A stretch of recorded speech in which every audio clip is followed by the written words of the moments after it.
Hello, good morning, how are you? I hope तुम्ही सगळे खूप चांगले असाल. मी खूप छान आहे. नेहमीप्रमाणे ऑफिसला जाते मी. बघा, आज पाऊस थांबल्यामुळे किती प्लेझंट असं क्लायमेट झालं आहे. पण आमच्या इथं रोजच पाऊस पडतो. ठीक आहे, त्याचे दिवस आहेत, तो काही करू शकतो. तर मुद्द्याची गोष्ट ही आहे की आजचं मला ज्ञान तुम्हाला द्यायचं आहे की कावळ्याच्या श्रापाने गाय मरत नसते. ही एक सेईंग आहे, म्हण आहे एक. हे खरंच आहे. कावळ्याच्या श्रापाने गाय मरत नसते म्हणजे खरंच कावळा गायीला श्राप देतो असं नाही. पण ती तुमच्या लाईफमध्ये जे काही लोक असतात कावळ्यासारखी, ते तुमच्याबद्दल कितीही वाईट विचार करत असतील तरी त्यांचे वाईट विचार तुमच्यापर्यंत पोचता कामा नये. कारण की तुम्हाला इग्नोर करायला शिकलं पाहिजे. आणि ते काही बोलतात म्हणून तुमची व्हॅल्यू किंवा तुमचं नॉलेज किंवा तुमची स्ट्रेंथ किंवा तुमचे म्हणतात ना टॅलेंट कमी होत नाही. तर त्यांच्याकडे लक्ष द्यायचं नाही, खूप सारं काम करायचं, त्यांना इग्नोर करायचं, आपली लाईफ मस्तपणे एन्जॉय करायची.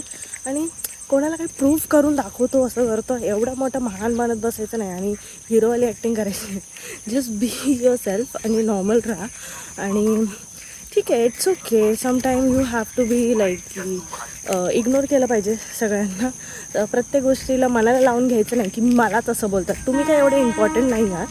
फक्त इम्पॉर्टंट तुम्ही स्वतःसाठी राहा. ठीक आहे, इग्नोर करा बाकीच्यांना, काही बोलू द्या, त्यांना काही लक्ष द्यायचं नाही. बाय.